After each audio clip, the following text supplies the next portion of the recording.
estudar a Tua Palavra, Obrigada, Senhor. Senhor. Nos fortalecer, Senhor, em Ti.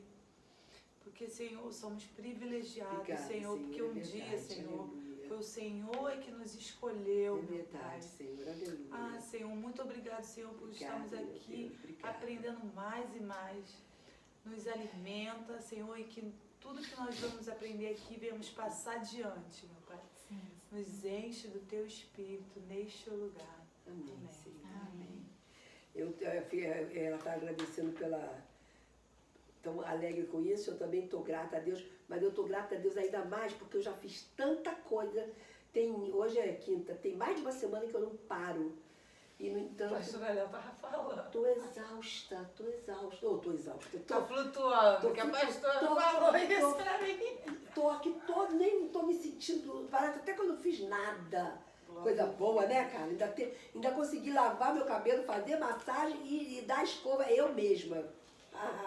5 horas da tarde foi a hora que eu comecei. Vamos lá, meninas, Apocalipse 2, a partir do versículo 12. E é tão interessante, eu estava fazendo, como eu falei, meu Deus, a minha mão, eu consigo fazer essa escova. Meu Deus, que coisa boa. Senhor, obrigada. Pode ler? Pode. Ao anjo da igreja de Pérgamo, escreva o seguinte: esta é a mensagem daquele que tem a espada afiada dos dois lados. Eu sei que vocês moram aí onde está o trono de Satanás. Vocês são fiéis e não abandonaram a fé que tem em mim. Até quando Antipas, minha testemunha fiel, foi morto aí em Pérgamo, onde Satanás mora. Mas tenho algumas coisas contra vocês. Há entre vocês alguns que seguem o ensinamento de Balaão, que mostrou a Balaque como fazer o que o povo de Israel pecasse, dizendo que os israelitas deviam comer alimentos oferecidos aos ídolos e cometer imoralidades. Assim também, então, estão entre vocês alguns que seguem o ensinamento dos nicolaítas. Arrependam-se, senão eu logo irei até aí com a espada que sai da minha boca, lutarei contra essa gente. Portanto, se vocês têm ouvidos para ouvir, então ouçam o que o Espírito de Deus diz às igrejas. Aos que conseguirem a vitória, eu darei do maná escondido, e cada um deles daria uma pedra branca, na qual está escrito um nome novo que ninguém conhece, a não ser quem o recebe. Vamos primeiro por parte. Então, a gente está... hoje nós vamos falar de Pérgamo. Então, essas são as 7 igrejas que se encontrava na Ásia Menor, certo? Então, vou repetindo isso. Essas 7 igrejas, normalmente a ideia é que, primeiro, elas dizem respeito a igrejas, a essas igrejas mesmo, naquela época. Isso que está narrado aqui era o que estava acontecendo naquela época. Em fases diferentes da igreja, nós vamos ver que cada fase da igreja, da existência da igreja, desde que Jesus subiu ao céu e que o Espírito Santo veio, a gente vai ver que essas igrejas, elas estavam naqueles dias, não havia só aquelas igrejas. Por exemplo, só Éfeso já tinha ganho, olha que igreja evangelística, ó. Só ela ergueu, ela organizou 8 outras igrejas. Todas as igrejas mencionadas aqui, por isso que ela é a primeira a ser mencionada, todas nasceram de Éfeso, da evangelização de Éfeso. Olha que coisa maravilhosa, que a gente estava falando de evangelismo, tem que evangelizar para crescer, né? Aí, então, a primeira coisa é que haviam essas igrejas, mas haviam outras igrejas. Não haviam só essas 7 igrejas. Até porque havia a igreja de Antioquia, havia a igreja de Jerusalém, que foi a primeira, que foi a igreja primitiva. Havia a igreja de Corinto já nessa época. Havia Colossos, Tessalônica, a igreja de Tessalônica aos Tessalonicenses. Então essas igrejas já existiam. Existia uma outra igreja que eu até falei semana passada, o nome dela era aí. Cadê? Deixa eu ver o nome da igreja, dessa igreja. Cadê, gente? Eu botei aqui. Eu não lembro agora o nome dela. Hierápolis, o nome dela eu não estou achando não, mas é Hierápolis. Então ela também era uma outra igreja que não tem o nome dela na Bíblia falando sobre ela. Mas, então a gente vai ver que tinham outras igrejas. Quando João recebe essa visão em Patmos, o Apocalipse foi lido, não só as cartas a elas, mas todo o Apocalipse foi apresentado às igrejas naquele tempo, certo? Mas também, então, ela diz respeito às igrejas daquela época, elas mesmas receberam essas cartas e outras, e veio pelo tempo afora. Por exemplo, há comentários, e aí eu acredito, muita coisa da igreja de Laodiceia é hoje a igreja de Laodiceia. Também, esse é o período. A gente vai ver que o período de Laodiceia está em aberto. É a última igreja da história, que é a igreja de hoje. Mas eu vou conversando com o Senhor e eu entendi isso depois que eu ministrei esse estudo de Apocalipse. Sabe o que Deus me mostrou? Que todas essas igrejas, todas as características dessas igrejas, todas estão em nós. Entendeu? Então, as características de Éfeso, tem a igreja de Cristo. Em todos os lugares pode ter a característica de Éfeso, pode ter a Esmirna, só não tem a característica de... É individual, assim. Entendeu? Exatamente. Então, mas também assim, quer dizer, pode ter todas essas igrejas eu não estou falando igreja local, eu estou falando na igreja como um todo, tá? Essas características. E aí, o que acontece? Só a única igreja que eu não acho que exista, não existiu em todas as épocas, a não ser até a época... hoje existe Esmirna, existe, mas não, por exemplo, no Ocidente. Esmirna não existe no Ocidente. Por quê? A igreja ocidental nunca passou martírio. A igreja ocidental não passa martírio. Agora, existe um monte de igreja no mundo inteiro que tem a característica de Esmirna, que foi a igreja martirizada. Foi a igreja onde os cristãos eram mortos por Nero, por Diocleciano, vários desses imperadores. E eram colocados como Nero, como tocha viva nos postes da cidade. Ele dizia que ia iluminar a cidade com os cristãos, né? Então amarrava no poste e tacava fogo, né? Então a igreja de Esmirna, no Brasil não tem igreja de Esmirna. É a igreja martirizada. Nós não somos igreja martirizada. Mas tem em tantos lugares.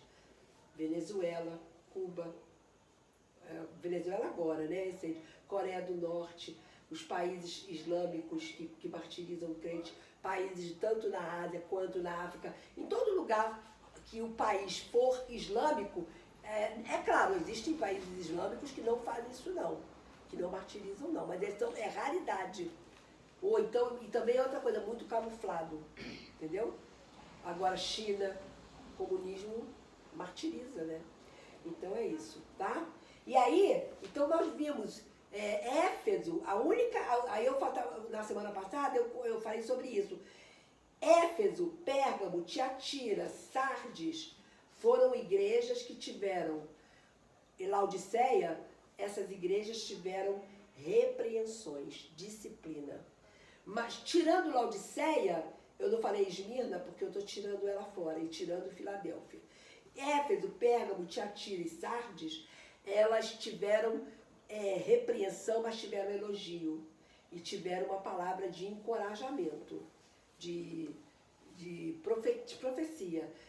Ser fiel até a morte, dar-te a coroa da vida, sabe? Agora, Esmirna e Filadélfia não tiveram uma repreensão, só tiveram elogios. E agora, Laodiceia, agora Laodiceia não teve um elogio, só teve repreensão. Entendeu? Então, Éfeso, Pérgamo, Tiatira e Sardes tiveram repreensão, mas tiveram elogio, tiveram, vamos lá, vamos que vocês conseguem, sabe? Agora, Esmirna não teve repreensão nem Filadélfia, e Laodiceia só teve repreensão. Muito bem, então vamos lá falar de Pérgamo. Pérgamo, gente, olha, a igreja de Éfeso foi a primeira igreja, foi a igreja primitiva, o ano 100. No comecinho de Éfeso não havia repreensão para ela, mas depois ela foi passível de repreensão também, mas teve muito elogio.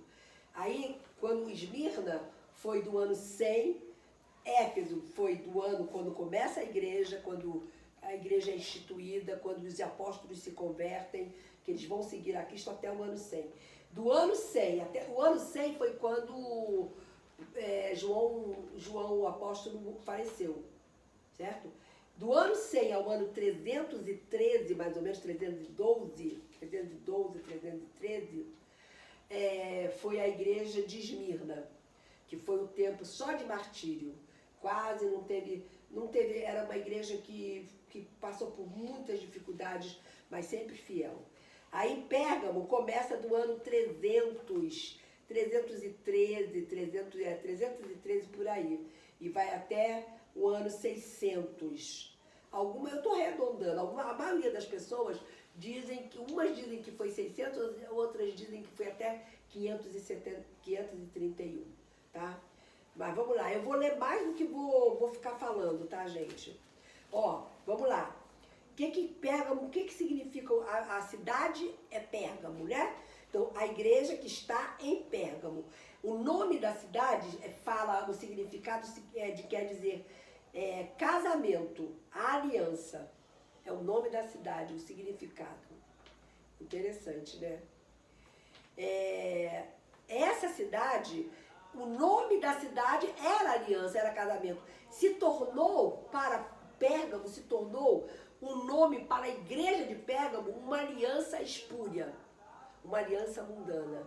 Foi aí que eles começaram a ter uma aliança com o Estado. E aí se perderam. Ela é chamada igreja mundana. Ela foi chamada de igreja mundana. Não é totalmente perdida, porque a gente vê aqui que diz aqui, versículo 13, conheço o lugar em que habitas, onde está o trono de Satanás. Vou falar já sobre isso, e que conservas o meu nome e não negaste a minha fé. Né? Então tem coisa boa, está falando de coisa boa dele. Todavia, aí vai falar adiante, né? Tenho contra ti algumas coisas, aí vai falar, certo? Então vamos lá.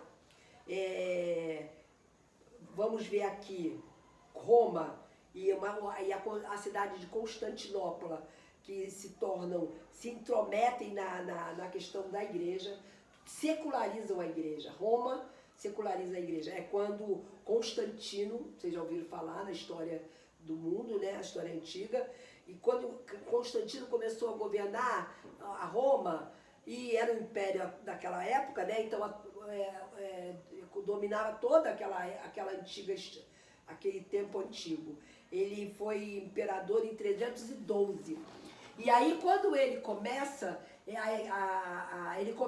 Roma continua numa perseguição desenfreada contra a igreja. E aí ele percebe ele anda também na mesma direção de perseguir a igreja. Só que ele percebe que quanto mais eles perseguem, mais eles crescem. Mais matam cristão, mais eles nascem. É como se a morte desses cristãos fosse uma semente, uma sementeira, uma colheita, uma semeadura.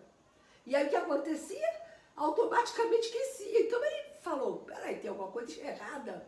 Então o que ele fez? Ele estudou bastante, né, eu imagino, e pensou, não, vou me juntar ao inimigo, já estou crescendo muito, e muita gente estava se convertendo, que era inclusive nobre, pessoas de Roma estavam se convertendo. E ele percebeu, poxa, que história é essa? Quanto mais a gente bate, esse povo não tem medo da gente, parece que eles estão amontoados por aí. E aí, então, o que ele fez? Ele se cristianiza. Ele cria uma estratégia de conversão.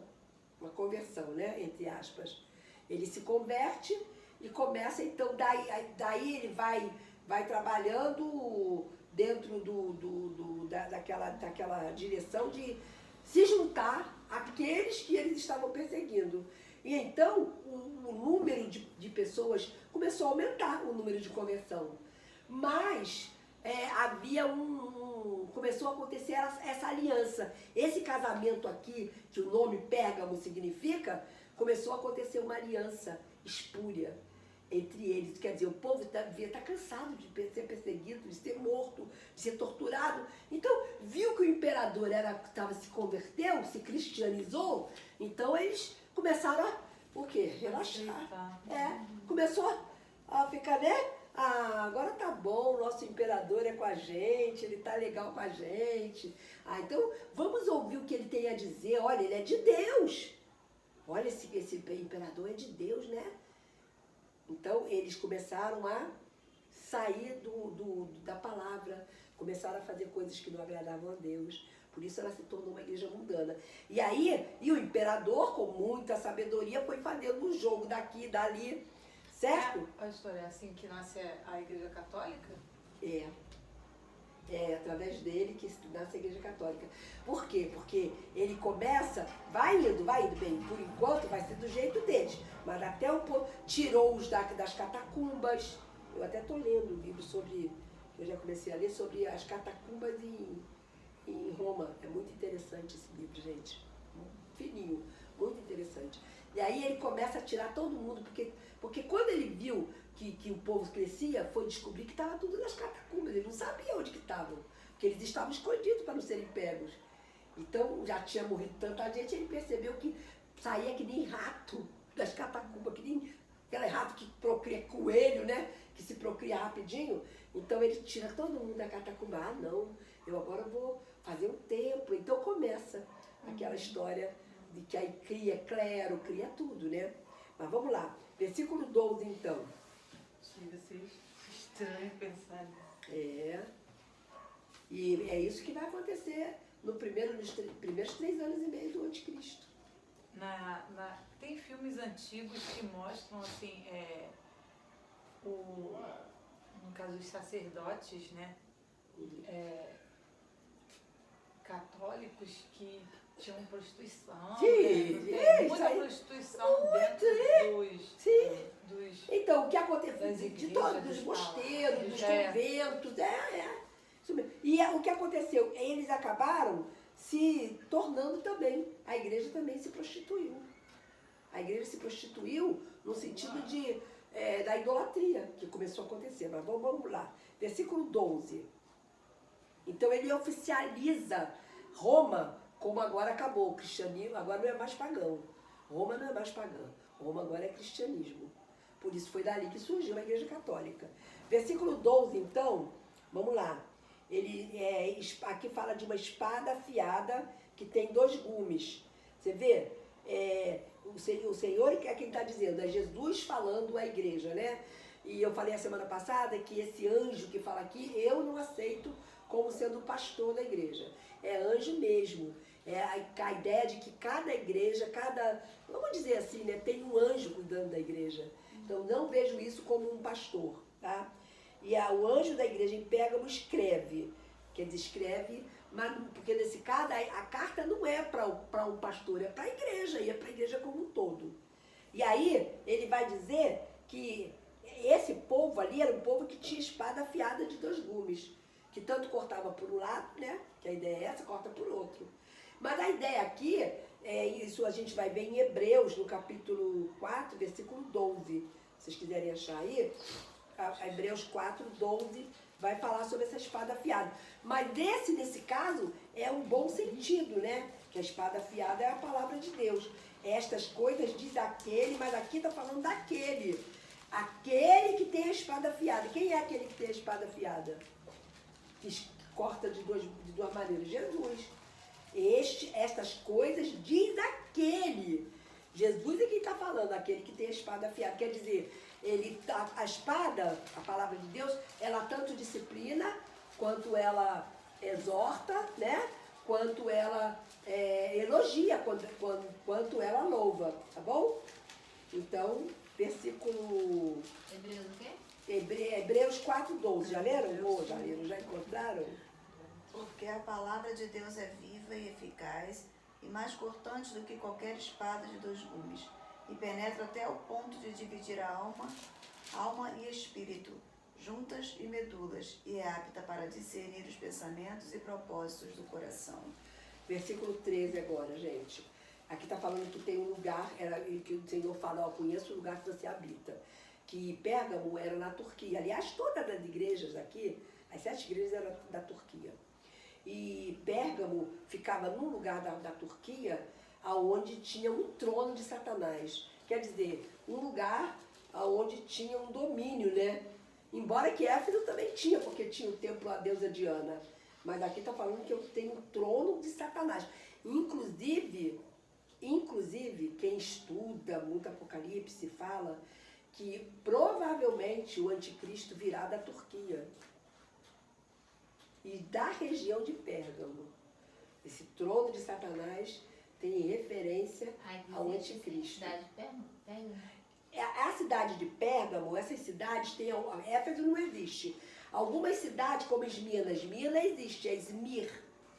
Mas Pérgamo, eu nem procurei para saber, para dizer para você. Depois a Bíblia fala que hoje chamada de Bergama.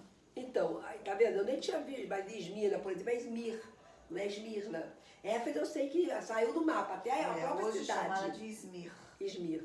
A própria cidade de Éfeso não existe mais. Mas, por exemplo, mesmo que não existisse Pérgamo, existe a região. Então, os grandes estudiosos que têm uma palavra muito revelada, eles falam, gente, não é de tal lugar que vai vir o anticristo. Não é vai ser um americano, não sei o quê. Vai ser o príncipe William. Até o príncipe William entrou naquele anticristo. Vários, né? O Papa. Eu já ouvi dizer que era da Bélgica. Já nasceu na Bélgica. Não, é porque. Mas eu também já ouvi, mas não, é porque no mercado, como é que fala? Comum europeu, a sede é lá, né? Da Bélgica. E de acordo com a Rejane, existe uma sala que ninguém entra. É com um trono totalmente. Na Bélgica. Tem um trono que não está sentado, mas tem a figura de Satanás. Tem filme que a gente vê que parece ser coisa... Porque assim, se a gente for ver hoje em dia, antigamente a gente via filmes que pareciam futuristas, que coisas que não aconteceram. Hoje parece que já aconteceu. Já está muitas acontecendo, coisas já tá aconteceram, acontecendo, coisas de filme, né? Ficção, filme de ficção. Que era ficção, por exemplo. Mas hoje já não é mais. Hoje já não é mais. Então, tem filmes que eu questão... já vi que existe isso aí que a senhora está falando. Salas que controlam o sistema mundial. Mas a 007. Mas, gente, a própria internet. Mas a internet. 007 qual é a sequência da internet? É essa. Eles até falam que está na hora de eliminar grande parte da população do filme mundial. 007 Isso. e lançando Qual é o nome? Um vírus. 007 contra Spectro. Acho que é isso. Ele falando do vírus que foi lançado agora. Esse vírus aí. Foi lançado para dizimar grande parte da população mundial. Exatamente. Então vamos lá, gente, vamos continuando. Então em Apocalipse 13, 2, veja lá. Apocalipse 13, 2. Ah, tá. Apocalipse 13, 2. É pra gente falar sobre esse trono de Satanás. O monstro que vi parecia um leopardo. Os seus pés eram como os de um urso e a sua boca era como de um leão. E ao monstro o dragão deu seu poder e o seu trono e grande autoridade. Então, falando do trono de Satanás, que Satanás aí nessa passagem, ele vai sair de cena, porque ele não conseguiu o que ele queria no capítulo 12, ele é frustrado, ele é derrotado pela Jesus, ele não consegue derrotar Jesus e nem consegue derrotar a igreja. Aí ele sai de cena e fica procurando a quem ele levantaria no lugar dele para enganar. Já que todo mundo, a performance dele estava, vamos dizer, não estava mais colando. Então o que ele faz? Ele chama o anticristo, ele levanta o anticristo e o falso profeta, que são pessoas que serão possuídos por Satanás. Não serão possuídos por demônios, serão possuídos pelo próprio Satanás. Uma coisa é ser possuído por demônio, outra coisa é ser possuído pelo próprio Satanás. Olha só. Caramba. Então vamos lá, versículo 14. Fala da contaminação. fazendo com que a igreja ficasse parada, detida nas heresias que começaram a ser introduzidas por Constantino na igreja. Versículo 14, a gente fala de Balaão, é uma figura de Balaão. Todavia, eu tenho contra vocês resistiram, vocês conservam o meu nome, não negaram a fé, mas eu tenho contra vocês que vocês estão sustentando a doutrina de Balaão. Qual é a doutrina de Balaão? A doutrina de Balaão foi chamado por Balaque, o rei de uma região lá, onde o povo judeu o povo hebreu estava atravessando para ir para a terra prometida, e esse Balaque, o rei Balaque, chama Balaão, contrata Balaão, para Balaão, ele era um profeta de pagão, Balaão, e ele vai para o Balaão da mula, lembra o Balaão da mula? Ele vai para amaldiçoar o povo de Israel, e Deus te fala para ele, você não vai fazer isso. Deus fala para você, não vai fazer isso. Você vai falar você vai falar o que eu mandar você falar. E aí ele insiste, aí ele, não, então tá bom, aí volta, porque ele ia ganhar uma grana muito boa. Aí ele volta, aí ele, não vou fazer, aí Balaque fala, eu te paguei para isso, eu vou te pagar bem para isso, eu já te paguei, não me lembro bem o detalhe, mas aí quando ele chega, ele fala assim, não, mas não posso não, outra hora, eu não quero não esse dinheiro.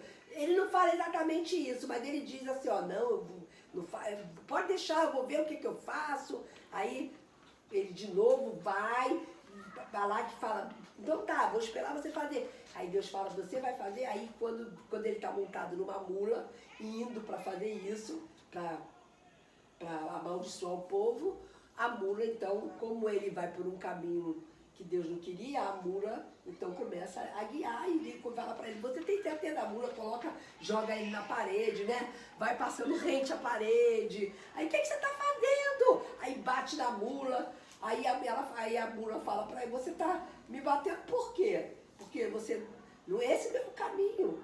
Então era a mula falando, né? Então ele vê que Deus realmente estava usando até a mula para ele. Então o que ele faz? Ele não amaldiçoa. Mas aí depois ele vai lá, faz um acordo com Balaque, faz um acordo. Então, enfim, aqui mostra o povo fazendo acordo, fazendo aliança, entendeu? Então, por quê? Eu quero comodidade, aquilo que eu falei. Agora acabou o tempo de sofrimento, o tempo de perseguição. Vamos ficar numa boa, porque o imperador está do nosso lado, né? Tá bom? Então, ele falando... Então, aí ele vai falar assim, agora vocês vocês comeram coisas sacrificadas aos ídolos, praticaram prostituição, no versículo 14. Então o povo estava fazendo exatamente isso, tá? Veja aí, não vou... vamos ver, Números 25, de 1 a 3. Números 25, de 1 a 3, a história de Balaão e de Balaque. Aí a gente vê a Igreja Católica Romana, aí na verdade a Igreja Católica ainda não existia aqui. O Constantino começa sorrateiramente a colocar coisas, a ter o controle. Como ele era imperador, eu sou cristão, mas eu sou imperador. Então ele queria controlar, né? 25 o quê? 25 de 1 a 3, lê aí, gente. Números 25 de 1 a 3. Quando os israelitas estavam acampados no vale das Acácias, os homens começaram a ter relações com as mulheres moabitas. Elas convidavam o povo para as festas em que eram feitos sacrifícios a seus deuses. E os israelitas tomaram parte dos seus banquetes e adoraram seus deuses. Assim os israelitas se reuniram para adorar a Deus Baal-peor. E por isso o Senhor Deus ficou muito irado com eles e disse a Moisés. A mesma coisa, tá bom? A mesma coisa que a igreja em Pérgamo estava fazendo, certo? Pensei que fosse falar de Balaque e de Balaão, mas não é bem aqui não. Vamos lá, versículo 15. É a mesma referência à igreja de Éfeso, tá? Só que Éfeso o Senhor elogia. Ele faz referência, por exemplo, dos nicolaítas. Aqui você está vendo assim, tenho contra vocês também que vocês estão sustentando a doutrina dos nicolaítas. No Éfeso teve também, versículo 6, capítulo 2. Tens, contudo, a teu favor que odeias as obras dos nicolaítas. Quem são esses nicolaítas? esses nicolaítas, eles começaram a seguir Nicolau.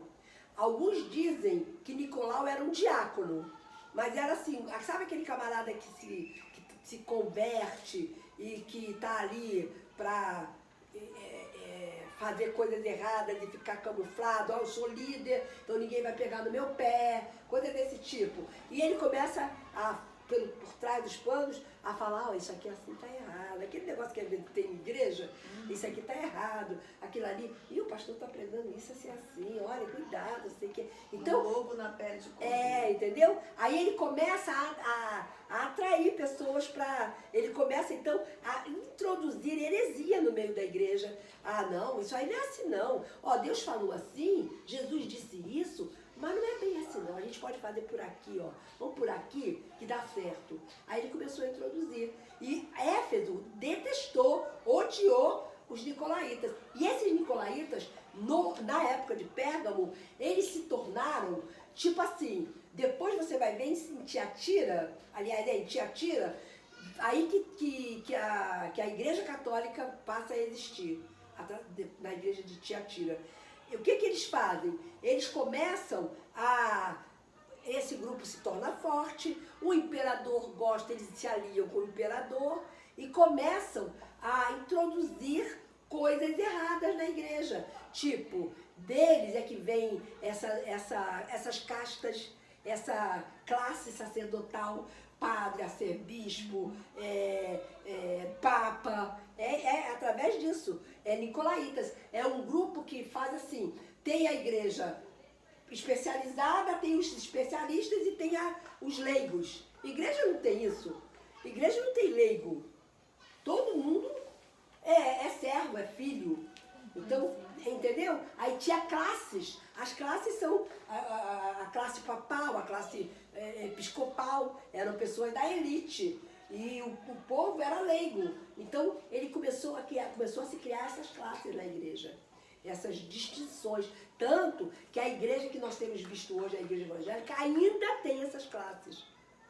Por isso que, quantas vezes a gente fala, isso aqui, vamos estudar isso, porque a igreja tem leigos. Não existe leigo na igreja. Esse termo não existe. Podem existir aqueles imaturos, aqueles que começaram agora, que se converteram agora, né? Mas leigo não, tá? Então vamos lá, versículo... Então eles aceitavam. Versículo 16. Jesus avisa e chama ao arrependimento. Ele mostra que eles vão vencer pela palavra. Então, toda a igreja, toda a palavra, toda a carta começa assim. Conheço tuas obras, conheço o lugar onde você habita. E termina quem tem ouvidos, aí vem. Portanto, no versículo 16, arrepende-te, senão venho a ti sem demora, e contra eles pelejarei com a espada da minha boca. Então, se arrependa, porque aqueles que não se arrependerem, a espada que está na minha boca, aquela espada de 2 gumes, é que vai alcançar vocês. Porque a palavra vai vir com disciplina. Vocês serão disciplinados, certo? Aquela mesma, Jesus é que está falando isso. Eu vou vir e vou disciplinar vocês sem demora. Versículo 17, então, ele fala, olha, quem tem ouvidos para ouvir, ouça o que o Espírito diz à igreja. Aí ele fala, a referência aqui é muito precisa, mas pode se referir a uma prática comum em julgamento. Aqui está falando, por exemplo, ele diz assim, ao vencedor dar-te-ei um maná escondido, bem como lhe darei uma pedrinha branca.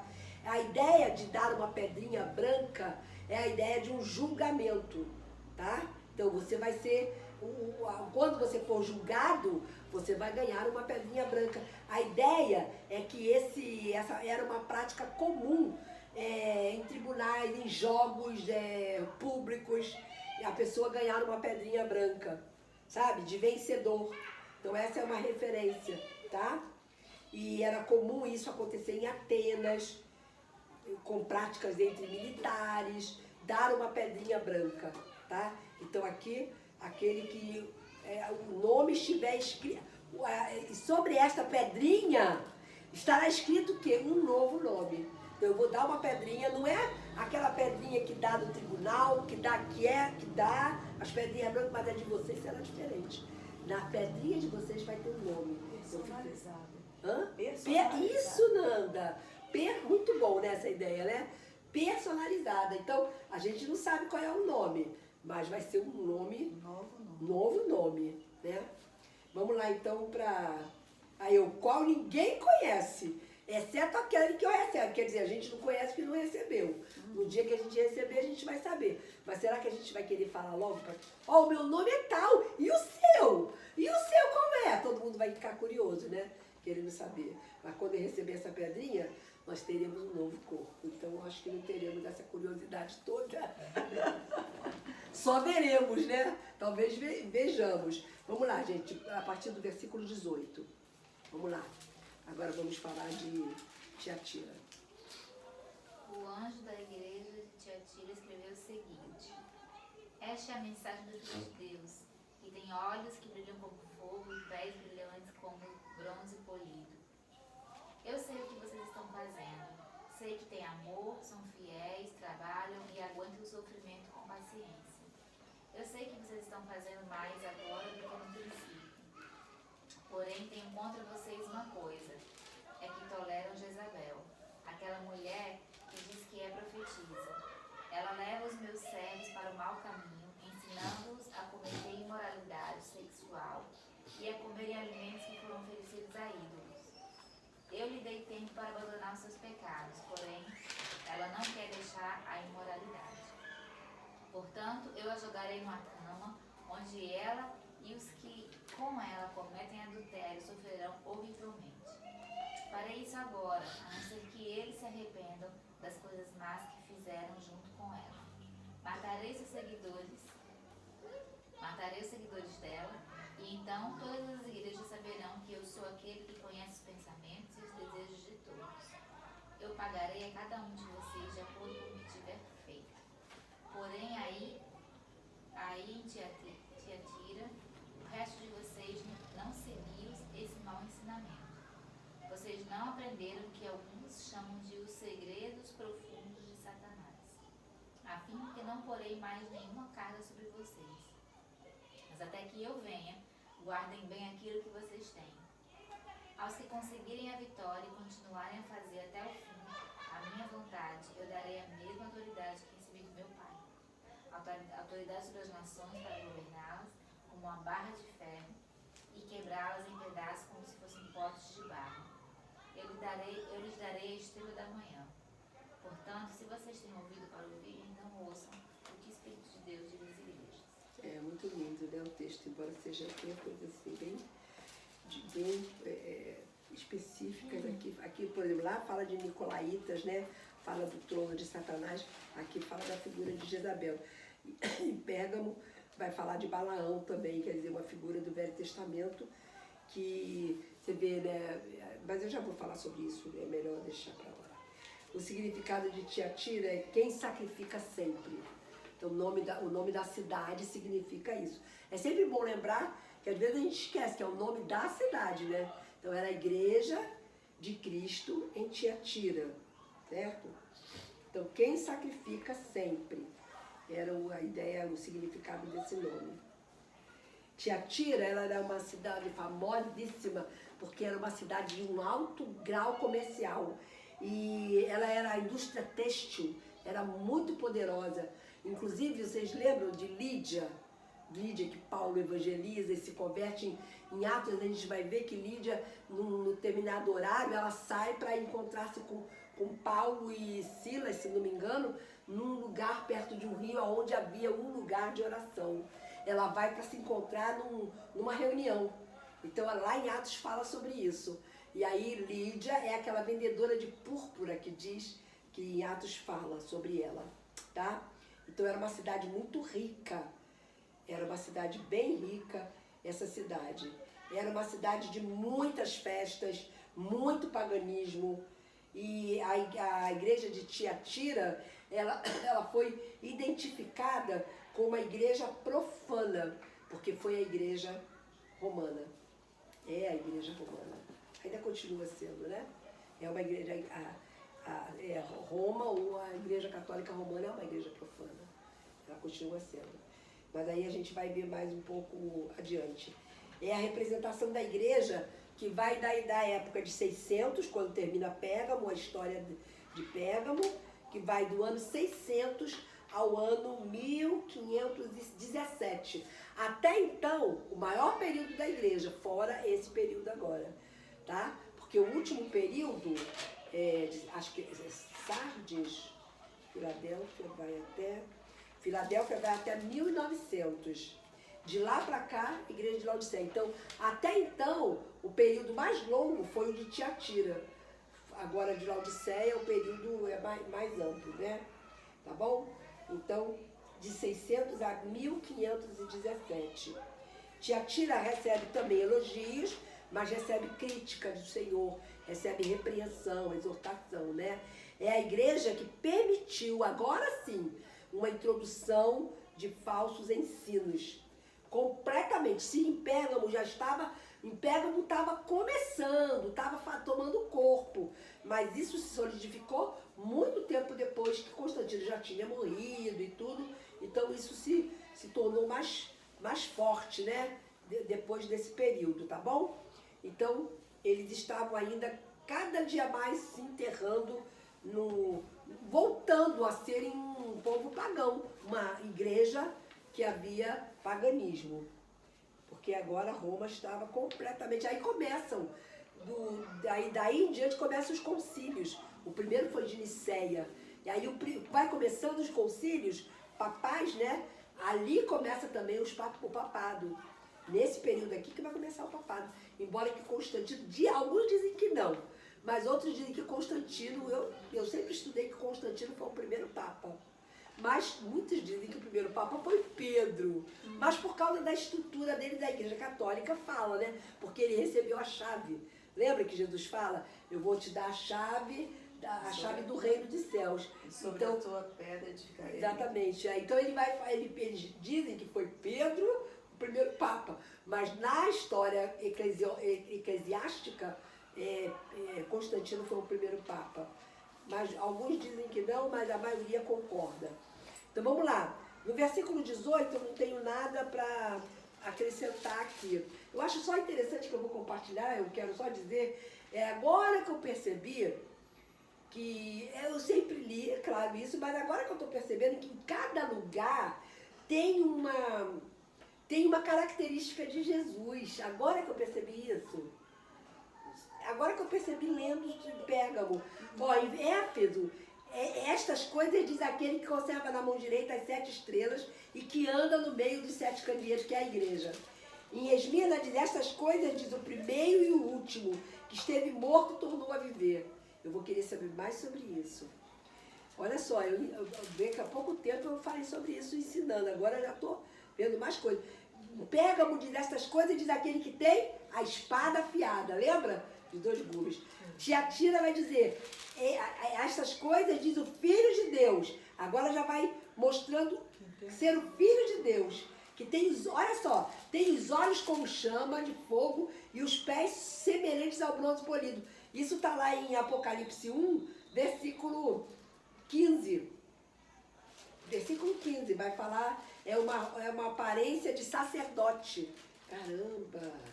Várias características. Em cada igreja tem. Em cada igreja tem uma característica, foi o que eu estava mencionando. E agora essa é a do Apocalipse 1, 15. Os pés semelhantes ao bronze polido. Olha lá que coisa interessante. Já olhei isso, né? Hã? Já olhei isso mesmo. Muito interessante, né? Muito. Então vamos lá. Apocalipse o quê? Hã?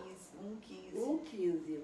E aí a roupa, o que Jesus está, quando João vê Jesus, ele está vendo um sumo sacerdote, né? Interessante que eu preparando a mensagem para domingo, Jesus não é o sumo sacerdote, ele é o grande sumo sacerdote. O sumo sacerdote já é o sacerdote dos sacerdotes, mas Jesus não é só o sumo, ele é o grande sumo sacerdote.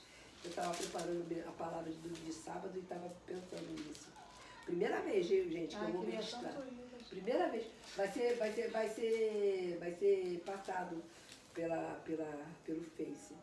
Queria poder passar pelo YouTube. Mas aqui eu tô com o cabelo na unha marcada no estourado. Eu vou fazer de manhã a minha unha. Vamos lá, gente. Vou fazer não, eu vou ajeitar. Porque fazer ela já está feita. Ela está aqui. Vamos lá, gente. Então, versículo 19. Aqui ele vai falar: conheça as tuas obras, o teu amor, a tua fé, o teu serviço, a tua perseverança e as últimas obras mais numerosas do que as primeiras. E a tua perseverança e as tuas últimas obras, que são mais numerosas do que as primeiras. Interessante, eu lembro daquele versículo de Eclesiastes, acho que Eclesiastes 7, que vai dizer que melhor é o fim das coisas do que o princípio delas. Embora que nesse momento aqui, Jesus começa falando essa característica, mas eles não terminam muito bem. Porque, na verdade, a igreja de Tiatira passou, mas a obra romana continuou, né? Então, aqui nós vamos ver, então, que é o princípio da prostituição, da idolatria. Porque quando fala de prostituição, a gente não é as mulheres que se prostituíam com homem, ou homem com mulher, ou homem com homem, ou mulher com mulher, porque isso sempre existiu, né? Mas era uma prostituição espiritual. Era trocar adultério espiritual, prostituição espiritual. Trocar Deus pelos deuses. No caso, pelas imagens de escultura. Essa história da imagem de escultura, não sei se vocês sabem qual é a base dela, mas é que, lembra que eu falei que eles estavam nas catacumbas, se escondendo do império, né, do imperador, do império. Então eles começaram, quando o pessoal ia morrendo, iam sendo martirizados, e aí eles costumavam, tinham artistas plásticos que se converteram e começaram a fazer quadros, pintura dos cristãos. E aí, quando aquele cristão morria, eles botavam ali aquele quadro. E eles começavam a glorificar a Deus. O irmão João, o irmão João, como é bom lembrar, para que os crentes novos soubessem, esse aqui é o irmão João. Ele morreu assim, assim, assim, sabe? Então era para isso, para alimentar a fé, para edificar. Mas o que errada, né? Não, tava bom. Só que o sabidinho do imperador pegou aquelas imagens, eles continuavam usando aquilo como testemunho, mas o imperador tornou aquilo adoração. Mas, na verdade, o diabo pega as coisas Sim, de Deus e sempre transforma, é para imitar. Então, vamos dar um jeitinho de ludibriar, né? Aí o imperador, usado pelo diabo, pega todas aquelas fotos, aquelas pinturas e coloca tudo no templo que ele constrói. E aí, isso aqui é Santo Agostinho, São Apolinário, Santa Mônica, Santa Verônica, São Judas Tadeu, que eram São Judas Tadeu. O Judas Tadeu era uma bênção. Cosme e Damião eram 2 homens que morreram por amor a Cristo. Entendeu? Então o diabo vai fazendo com que aquilo. Francisco de Assis. Tudo cristão verdadeiro. Santo Antônio era um cristão verdadeiro. Mas o diabo usou aquilo para. Distorce, né? Ele. Foco, distorce. Pegou o arco de Deus colorido e botou o arco-íris para símbolo homossexual. Exatamente. Muitas outras coisas, né? Vamos Isso lá, realmente gente. é o que fala aqui, né? É o que a senhora falou eu esqueci o nome que a senhora falou agora. Que é Heresia. a heresia. Não, mas eu esqueci o nome que ela estava falando. Eu não lembro agora. Minha cabeça tá meio. A prostituição. Sim. Essa é a prostituição do espírito, né? Sim. Tirar o que é de Deus e... uma espécie de prostituição. E também a rebelião. A prostituição traz rebelião. A idolatria traz prostituição. E a idolatria traz rebelião. E tudo isso vai gerando morte, né? Afastamento de Deus, né? Então vamos lá, versículo 20. Tenho contra ti que toleras esta mulher, Jezabel. Lá não tinha nenhuma Jezabel, mas era o espírito de Jezabel. Quando a gente fala, Jezabel, o pessoal E eu, quando eu vi uma menina na igreja toda de batom, toda de... a Assembleia de Deus era assim, hoje em dia não tá mais assim não. Mas dizer, ih, parece uma Jezabel. Então é o espírito, né, de Jezabel. Então vamos lá, vamos ver por que ele compara Tiatira com quem foi Jezabel. Porque ela pretendeu abolir o culto ao Deus único. Ela era casada com o rei Acabe, rei de Israel. Jezabel era de outro povo, de povo pagão. Ela era uma sacerdotisa na nação dela. Ela era uma sacerdotisa. Então o que ela faz? Ela traz os adoradores dos deuses dela para Israel. Ela levanta altares e Acabe era apaixonado por ela. Começa a fazer tudo que ela queria. Ela tinha um poder de persuasão, né? De dominar, ela era dominante. Por isso que quando uma mulher domina um homem, muita gente fala, ó, Jezabel. Espírito de Jezabel. Então vamos lá. Então ele queria acabar com o quê? Com o culto ao Deus único. Foi isso que Constantino quis fazer. Na verdade, o espírito de Jezabel estava em Constantino, não no caso aqui, ele já tinha morrido. Mas quem veio depois dele, a igreja que foi se formando, a igreja romana, ela se tornou uma igreja com o espírito de Jezabel. E essa igreja romana que tem até hoje é o espírito de Jezabel que existe nela, tá?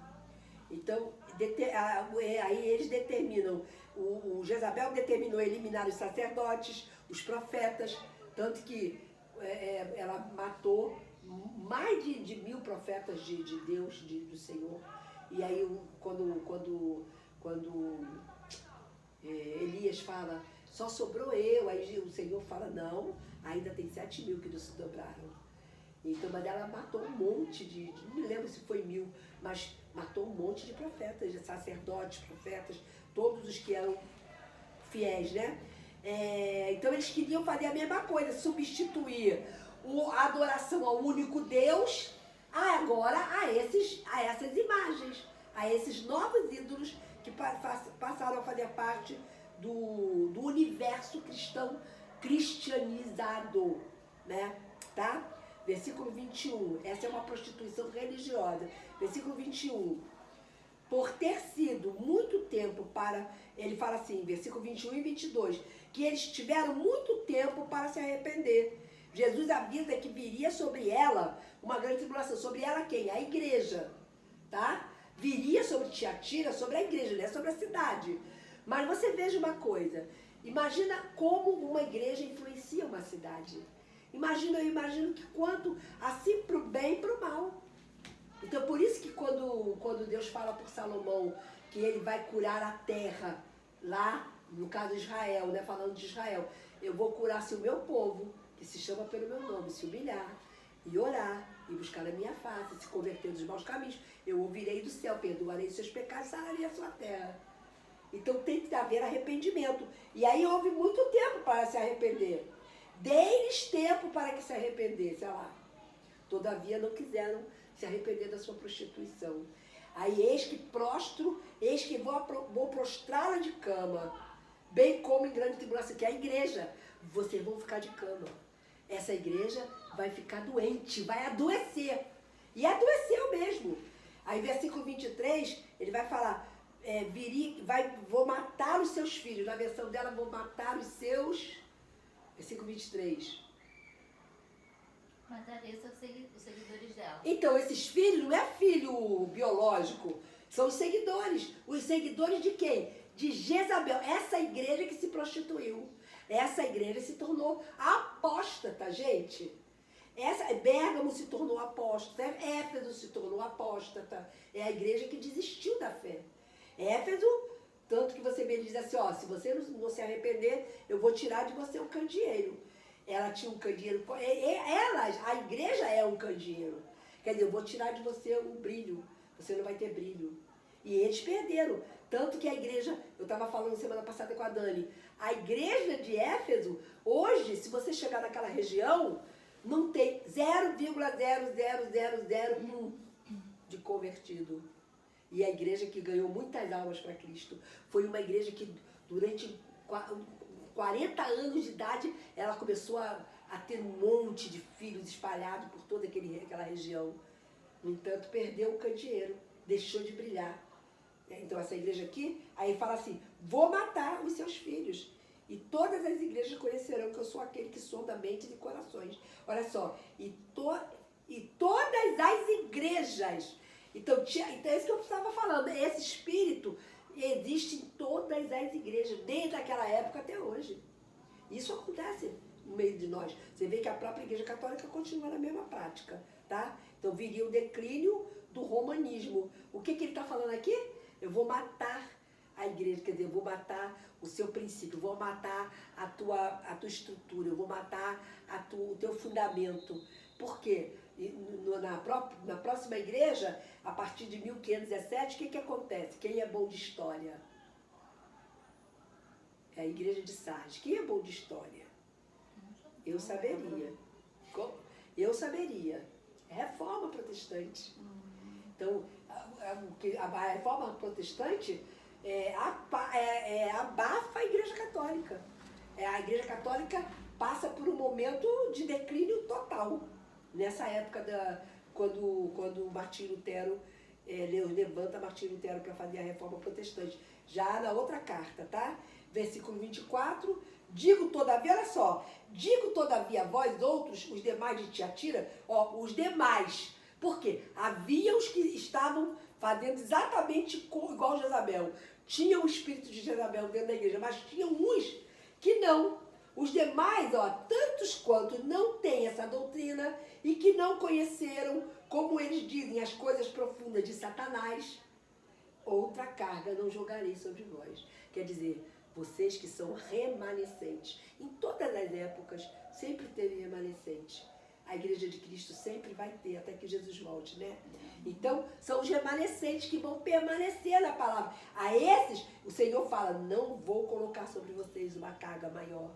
Então, quer dizer, eu vou estar com vocês para vocês saberem como caminhar. Tão somente conservar o que vocês tenham até que eu venha. Eu vou fazer tudo para vocês terem, mas vocês precisam se manter na fé. Certo? Então, mantenham a sua estrutura. Rapidinho, abra aí Jeremias 17:10.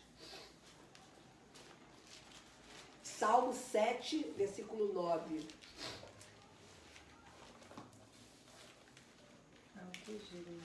Jeremias 17:10.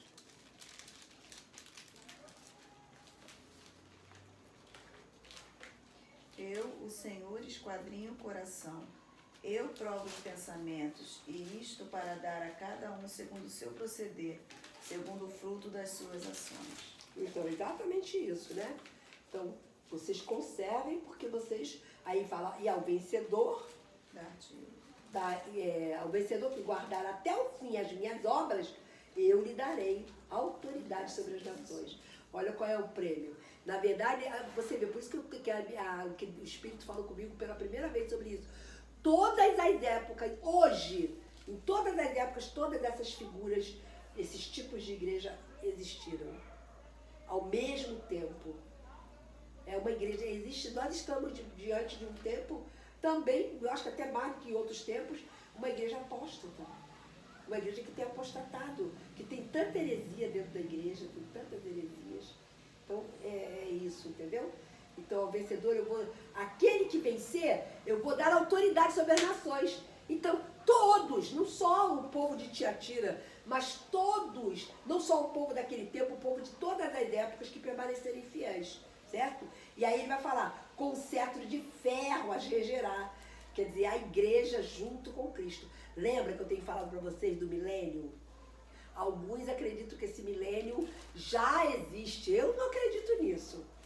Alguns já acreditam nisso. Outros dizem que são os milenistas que dizem que esse milênio não vai existir, porque ele já está acontecendo. Eu não vejo. Aonde que desde que Jesus governa? Jesus não voltou para governar a terra? E aonde que tem uma igreja, a igreja, ela pode governar, ela governa num corpo fraquejado, quantas vezes nós mesmas fraquejamos, às vezes nos desanimamos na fé, quantas vezes? Ficamos desanimadinhos, não que a gente deixe de ter fé no Senhor, mas quantas vezes a gente se desanima? Então, essa aqui vai ter autoridade sobre as nações. E eu não vejo nenhuma igreja, nenhum povo de Deus preparado para ter autoridade. Qual a autoridade que a gente tem sobre as nações? É claro, através de oração, nós podemos manter as coisas em ordem, como Deus fala para Salomão. Se vocês fizerem isso, eu vou sarar a terra. Então, um povo que ora, a oração pode mudar. As nossas orações podem mudar circunstâncias, né?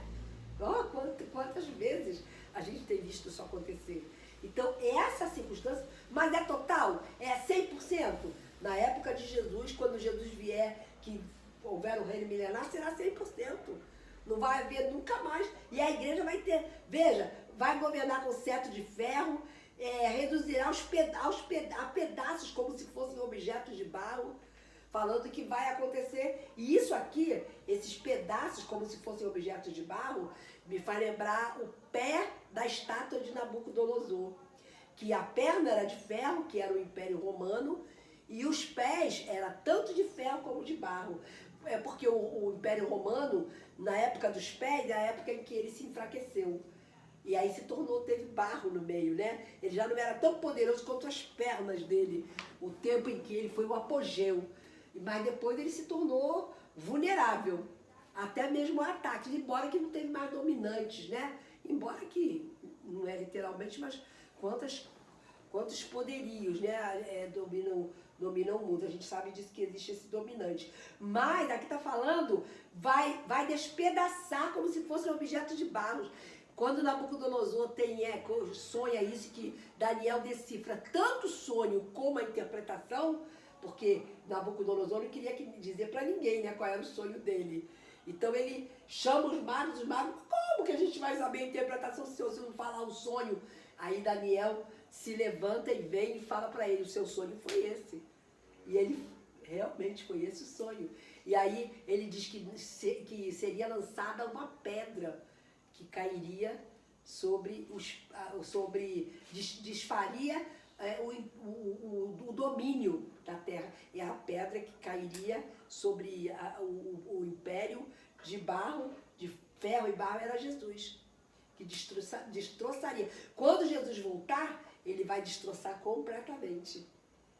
E aí, como diz, acho que, não sei se é João, que fala que logo o Senhor vai destruir todo Satanás completamente. Porque Jesus colocou Satanás debaixo dos pés dele. Ele é vitorioso, mas a gente continua existindo. O mundo continua caído. Nós continuamos num corpo frágil. Quando Jesus voltar, ele vai redimir tudo, inclusive a natureza. Mas para redimir a natureza, os pés de barro vão ter que ser destruídos. Que nesse caso vai ser o domínio do anticristo. Tá? Entendeu? Mais ou menos isso. Então vamos lá. Versículo 28, então. Aqui, do 26, nós vamos falar sobre o julgamento das nações. Veja aí, Mateus 25, 31, 32. Naquela hora eu falei, não vamos ler não. Salmo, né? Mas não tem problema não. Mateus 25, 31, 32. Outro pode ler, agora nós vamos ler. Salmo 2, versículo 8 e 9. 25 o quê? Versículo 31, 32. Mateus 25, 31, 32. Jesus terminou dizendo: quando o Filho do Homem vier como rei, com todos os anjos, ele se sentará ao seu trono real. Todos os povos da terra se reunirão diante dele, e ele separará as pessoas uma das outras, assim como o pastor separa as ovelhas das cabras. O que Jesus vai fazer o barro que vai ser despedaçado e o julgamento vai haver um juízo final. E esse separar o bode das ovelhas, o trigo do joio, é o que vai acontecer, certo? Quem achou o outro aí? Salmo 2, versículo 8 e 9. Pede-me e eu te darei as nações por herança, e as extremidades da terra por tua possessão. Com vara de ferro as regerás, e as despedaçarás como um vaso do oleiro. Então, esse tempo de dar às nações é esse tempo final. Como eu acho que eu já comentei com vocês quando estudamos Zacarias, mas vocês vão estudar isso também em Apocalipse. dizendo que muitas nações irão passar para o milênio sem terem se convertido a Jesus. Lembra que eu já falei sobre isso? E vão haver povos que não vão aceitar a marca da besta. Que não disseram, não confessaram Jesus, mas não vão aceitar. Qual é o critério para ser destruído? Ser destruído, ir para o inferno, vamos dizer assim, né? Vou usar esse termo. Se você tiver a marca da besta. Hoje, se você rejeita Jesus. Mas quem viver até lá, quem viver até a grande tribulação, ali não vai haver mais morte. Vai haver morte para quem tem a marca da besta. Mas vão existir pessoas que não têm o selo do Espírito, que isso vocês vão aprender também em Apocalipse, mas não tem também a marca da besta. Se não tem a marca da besta, não pode ser condenado, entendeu? Olha que coisa interessante. Muita gente não consegue captar isso. Não se rendeu ao anticristo. Não se rendeu. Eu acredito, não, sim, isso veio agora na Sim. minha cabeça. De repente, para essas pessoas é que vai ser dada a chance de ainda aceitar Jesus. Sim. Mas só que eles podem até não aceitar que Jesus voltou, Jesus volta, e eles estão ali, não receberam. Agora, tem muitas nações, veja bem, mas tem muitas nações que se converteram a Jesus e que não são judeus, que não são do povo de Israel. Porque nós somos nações, nós não somos judeu, nós não somos Israel. Então nós, como nação, vamos passar, aqueles que tiverem Jesus. E quem não tiver, mesmo que não naquele momento, é bem provável que muitos vão se converter a Jesus ali. Mas se não se converter, eles não irão ser destruídos, porque eles não vão aceitar a marca da besta. Até aqueles dias, enquanto o anticristo não estiver reinando, e no tempo da tribulação, quem morrer sem Cristo morre perdido. Não tem mais jeito para ele. Ele não vai ressuscitar para uma nova vida. Porque os que morreram em Cristo vão ressuscitar para uma nova vida. Certo? Mas quem não morreu em Cristo e que não teve a marca da besta, porque a condição é ter a marca da besta. Então, se não tem, mas também não recebeu Jesus, vai haver uma oportunidade no milênio. Interessante, né? Ai, gente, eu sou fascinada pelo milênio. Ai, eu tenho que aprender mais sobre o milênio. Eu sempre falo isso, né, para vocês. Vamos orar para a gente encerrar, gente? Vamos agradecer a Deus, então, e pedir ao Espírito Santo que nos revele mais, né, que nos traga entendimento sobre tudo. Quem vai orar?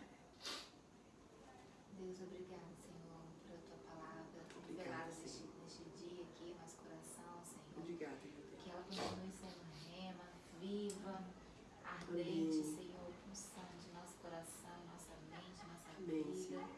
Você continue usando Denise, Senhor, mas que teu Espírito Santo, que nós temos acesso, também fale no nosso coração e Sim, complete a Pai, tua em nome de palavra. Jesus.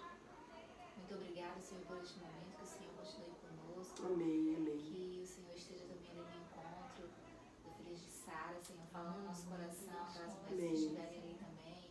Que o Senhor esteja também com a Dani, com a Gabi, Senhor, neste momento especial da vida delas. Que o Senhor esteja completando ali, Senhor, a obra e Amém. que o Senhor esteja conosco, Senhor, Amém. em nossos afazeres, em nosso falar, Em nome de nosso agir, Jesus, nosso seja assim, pensar, Senhor. nosso olhar, nosso ouvir, Senhor. Amém. Porque nós não queremos, Senhor, profanar a tua palavra. Ó Senhor, Com tudo que temos, ajuda-nos. Senhor, com o que somos. Nós não Sustenta-nos, queremos fazer Senhor. isso, nós queremos alegrar o teu coração. Amém, Senhor. amém. Em nome de Jesus. Amém. Amém. Amém, glória a Deus. Gente, a comida foi só essa hoje, a outra não tem. Glória a Deus. A comida